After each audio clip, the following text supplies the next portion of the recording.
Deja vu.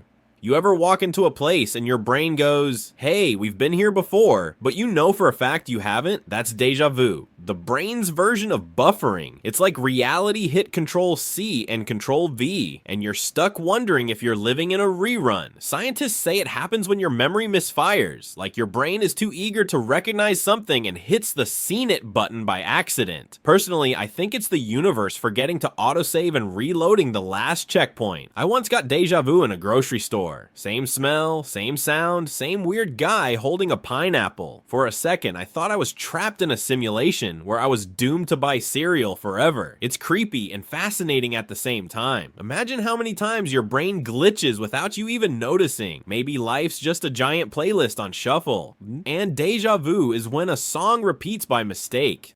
Lucid Dream. Lucid dreaming is when you realize you're dreaming and then decide to mess with the code. It's like hacking into your subconscious and saying, okay, now I can fly. Most people who lucid dream do it for fun, or to face fears, or because being a dream god is cheaper than therapy. The weird part, your brain fully believes it's real. You feel wind when you fly, pain when you fall, and panic when that random dream monster shows up uninvited. Some people get so good at it they can design their own worlds. Imagine being able to build your dream city every night. No rent, no bills, just infinite chaos and dragons. The trick? Reality checks. People train themselves to ask, am I dreaming? During the day, so they remember to do it at night. I tried that once. I ended up asking my boss if I was dreaming in the middle of a meeting. Didn't get promoted, but I did get funny looks. The best part of lucid dreaming? It's like your own personal sandbox, except when you realize the dream's ending. You feel the world fade and you desperately try to stay asleep, like trying to keep your favorite movie from ending. Nostalgia.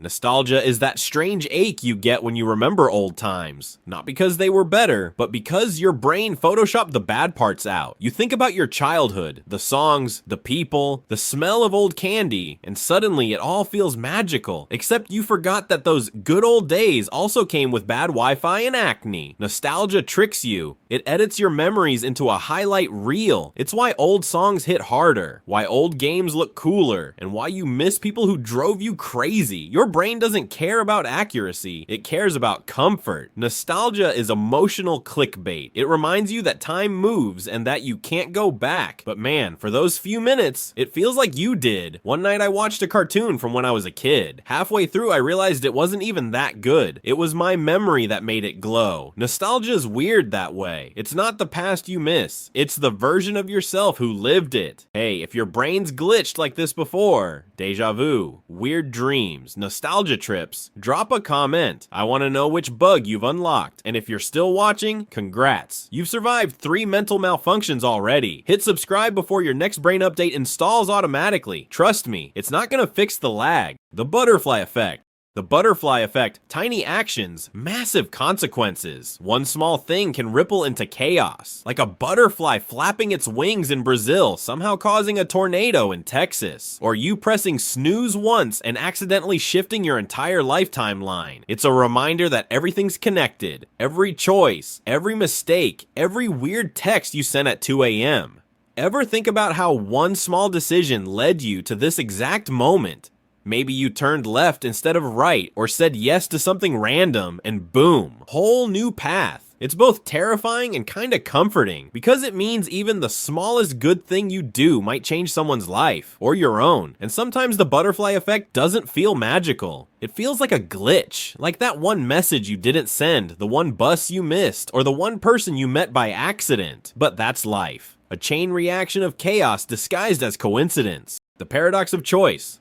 Ever stare at a restaurant menu so long you start questioning your entire existence? That's the paradox of choice. Humans think they love options until we get too many, then our brains freeze. Suddenly we're standing in the cereal aisle debating our destiny. We used to have 2 choices, survive or don't. Now it's which toothpaste defines my personality. The more choices we have, the more anxious we get, because we're scared of picking the wrong one. It's mental torture dressed as freedom. And the worst part, after you finally choose, you still wonder if you could have picked better. That's called buyer's remorse. The brain's way of saying, good job, now doubt yourself forever. Sometimes less really is more, especially when it comes to decisions. Unless it's pizza toppings, then it's chaos all the way. The spotlight effect. Ever walk into a room and feel like everyone's watching you? Spoiler, they're not. They don't care. They're too busy thinking everyone's watching them. That's the spotlight effect. It's your brain putting you center stage in a movie nobody bought tickets for. We think everyone notices our mistakes, our bad hair, our awkward moments, but most people forget 10 seconds later. It's kind of freeing once you realize that. You can mess up and keep walking. No one's gonna replay it in their heads at 3 a.m. Only you will. The spotlight effect fades when you stop worrying about the crowd. Just live your scene, improvise a little, and remember, everyone else is doing the same thing, panicking quietly.